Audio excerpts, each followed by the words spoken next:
Hey there, guys. It's Eileen. Today is Saturday, the whatever it is, 26th, I am assuming, of September. And as you can see, I took out my trusty Halloween tarot because it's that time of the year and I love this deck so much. There's actually, I've found quite a number of interesting looking details in each of these cards that make it, you know, kind of really neat to look at and to ponder over. And it's not as cartoony or simple as you might think, is what I feel anyway.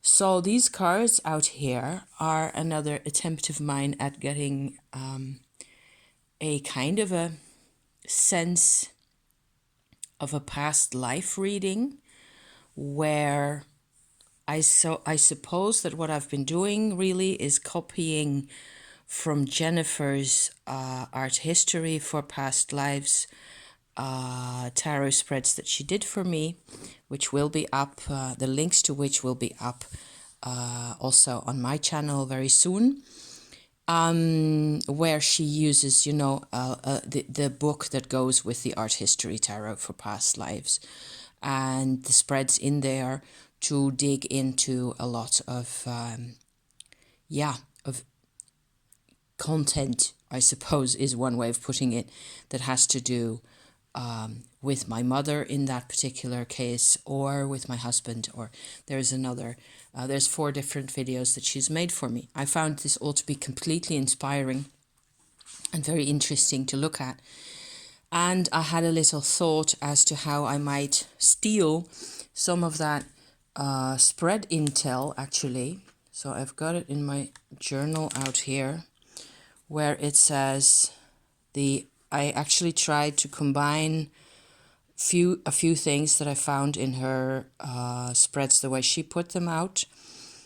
And however, I've also, one other thing before I go into the details of this, I have found that the only way for me to make myself believe what it is that I'm doing in this kind of a context, because, it's really hard to prove anything of any of this, is that I have to be really physically, like vibrationally connected to my deck and my cards at that particular moment in time. Everybody who does card stuff will probably know that there are days when things are easier and days where it just doesn't seem to be that much connected. Your mind isn't really in it for whatever it is. To me, how it works really is that I have my my deck of cards. Lately, what's been happening a lot for me is that I shuffle a couple of times, and this is just my copy of the deck here. It's a bit incompletely edged because of the back of the cards being slightly smaller than the front, just the way that was. Still, I love this copy very much. I am easily connected to this deck in this season, so that's a plus, right? But I turn them over like so, and I just sit and hold my deck and go through my cards more or less by feel. And then if I have a question in my mind, a particular angle of approach or an angle of interest or a theme of a sort, there will be like a piece of the deck, a part of the deck will like make itself felt to me, like, and at first often it is like this section, for example, and I will go like, okay, so this one, yes, this one, oh no, not that one, so that one either. And so in the end I have like a middle section or a more towards the front of the deck. Sometimes it's really at the top of the deck or at the bottom, but it tends to be more or less in between, not really exactly in the middle, sometimes a bit more down to the bottom, sometimes a bit more to the top, an actual section of like a handful of cards like this that feel like they have a glow. And there is a glow in this particular handful with respect to the idea, the angle of interest that I'm working on. And then what I will do is I will go with two hands, but then I have to hold the phone to record this. So yeah, I'll have to do it like this. I will go through the deck like that and decide in a similar manner that, for example, these two cards are actually where the glow is coming from and not these two so much, and so on and so forth. So there's, in the end, I end up having less cards than this, say 5 or so, where I feel like, and then I just go down like that, see where the glow is focusing for me in a way. It's a really visceral type of an experience, and it seems to work for me that way. But it doesn't always work, and I have to sometimes, I just sometimes have to realize that there are either questions that aren't going to be answered on that particular day, and I will have to come back to them later, or just plain forget about them. It's like it's not going to happen. However, whenever that really, I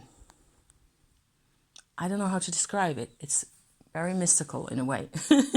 It's like there is an absolute sense of some information is being shared through my hands to me, and if I am willing to open myself to that, something like that. And it communicates itself to me through a sense of heat. And it isn't that I can tell upside down which cards I'm holding in my hand. Certainly not. Maybe that's possible for some people. I'm not, ruling that out at all. So that's how I went to work in this little spread here as well. I went ahead and copied out a couple of questions, which are basically centered around questions that Jennifer has used, where it is about a past life reconstruction, in this case for my parents, so between the two of them. And I want to have, it says here, give me a pattern from before. So I am interested in getting information about a pattern. It isn't necessarily a past life that they actually shared. I'm not going to go for the idea here that they would have been together. They, whoever they are or were, were actually together in Amsterdam in the 17th century. It's possible, but I'm not going to be able to prove any of that unless something really strange and extraordinary happens. I'm not ruling it out either. It's just that at this point I can't prove anything. I can't really show anything like that. So I don't think I'd be trusting it to be proven by the art history tarot either. If that's the card I'm getting, I will always assume that it is more of a symbolic kind of an idea going on, unless there is really extra information coming out that sort of makes it more or less completely obvious that that's what's going on. In terms of past lives, I tend to be super cautious, which is what because you want something as close as possible to the truth, for yourself. You're free to believe whatever you want, whatever you like, and whatever connects for you. But in many cases, I think it's all about emotion anyway. All of this is about emotion. So what I got here are two cards for when and where it is more to me about a particular, a state of things, a state of development. So I get my two of ghosts and two of bats over there. And I have had those two cards come up in relation to my parents, also to myself, in this whole travail with them, trying to understand a quarter of a century afterwards, or even 40 or 50 years afterward, what was happening with those people. I am trying to figure that out. I've had the Two of Swords and the Two of Cups very often. So what with Jennifer's cards in relation to me and my mother, I went immediately like, okay, so if the Lover's card comes out of this thing here, I'm gonna scream, And so what do we get? How did they feel? So 2 cards for that. The Eight of Cups right there, very rider weighty. And the Sun. And what did they need? Boom, the Lovers, accompanied by the Queen of Ghosts. So I went, of course, because I told myself. And then after that, we get what happened between them. What did they hope to achieve?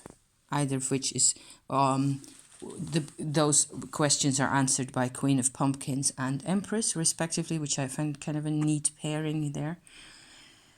And the last card would be what spiritual contract underlies it all. And I get a 9 of Ghosts, 9 of Cups. So by the time I'd done this, I realized I needed cards to represent myself also, because if this is a past life reconstruction of any kind, then I need to know whether I was a part of that or not, whether I was actually involved in any of this at that point or not, whether I was at that point their child or in another relationship to them or even connected to them at all. And these are my 3 cards in that, answering that sort of a looking for my position with respect to this story here. And I get the 3 of Bats, which is the 3 of Swords. Looks slightly less painful than what we're used to in general. The pussycat looks pretty miserable down there though. I get a 4 of Bats. And I get a King of Ghosts. And I haven't finished thinking about these yet. This whole thing here, I can certainly recognize patterns in here that represent my parents as I have seen them in this life. And a lot of it is about choices, about different emotional makeup, kind of the way a person feels and thinks is different. Their needs are different. And that's actually the way I have seen it from my memory of my parents. It looks like they're quite, in a very positive way actually represented in these cards, as it was in the lifetime that I actually do share with them. And I've seen also, or can I say that? I think that there are always common factors. Yes, I think so. That there are always common factors between this life that you're asking or that you're not asking about at that point, and the life or lives before. There is a consistency and a coherence between what's, what's going on today or what has been going on for the past life cycle that you're looking at, really, or that you are directly connected to yourself. And I'm mystified most of all actually by this card, this Queen of Pumpkins here, which is what happened to them. So I'm trying to look at it in a bit more detail just to finish off here for you guys. I've noticed often that the court cards in this deck have attributes and symbols pertaining to the other suits in their thrones. So here a queen is normally Queen of Pentacles, right? An earth element queen. She, being the queen, would be a ghost. Sorry, is that correct? Yes, a ghost bearer, if you like, because of the water element of the queen. However, her throne here has a bat in it. So that's a reference to the bat element or the sword element, the air element in her throne. And I myself always love my Queen of Pumpkins, my Queens of Pentacles, because they are all about stability. This is an interesting card for me, what happened to them. I am tying this in with an astrological, let me put this aside for a little bit here, an astrological effect that has been going on for my both my families actually have a astrological pattern that is recurring over and over again. And as far as I've been able to tell, it starts with our great-grandmothers being born in the second half, I think, of the 19th century, where there was for a while, there's a period where Pluto was sitting between 20 and 24 degrees of Taurus.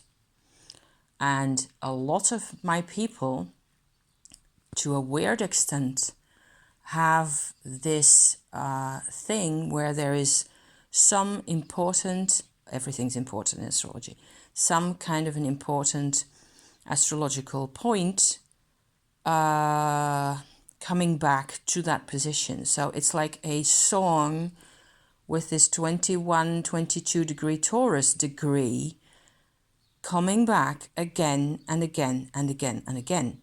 Too often, to the extent that there's actually, it looks like there's a kind of a hypersensitivity, is that a word? Yes. Among family members, other people who do not necessarily have this position in their charts themselves, but they are deeply and weirdly connected to other people who have that going on.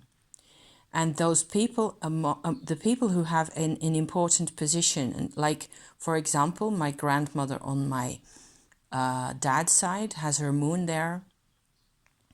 My mother, the man that my father married, the woman that my father married, had her ascendant there. And I have my North Node there. And there's quite a handful of other people who have the black moon, the sun, Mercury is one that occurs. And there's even connections on a broader scale where it isn't about personal interactions at all anymore. I have found that there used to be a 60s French singer that was really popular in those times, that my dad was kind of very, very fond of, and kind of going on about in a bit too much, you know. Obsessing is too big a word, but he was like kind of all over her in a way. And she has, it turns out, if you look up their charts, they're all on the internet. It turns out that she has Mars in that position. There's more going on than meets the eye. It is too big a pattern. So I am interested in all this type of stuff. It's like kind of interesting what happened to them. You tend to see this as a, if that represents that position, what with how, you know, Queen of Pentacles, 21, 22 degrees Taurus, it actually makes sense. It is a early spring season for us. It is an earth sign, and so on and so forth. I've had this connection come out before. The Queen of Pentacles to the Taurus connection right there. And so what did they hope to achieve? You get an Empress. It's like, if this is what that means, then what does the Empress mean, right? And she has, just like this one, a lot of stars. In this case, they're really more around her head. She also has the little pussy close to her. Actually, her affections go to the cat completely. This is one of the cute details that I love about this deck. See the tassel over there with the skull face? I think that's just completely adorable right there.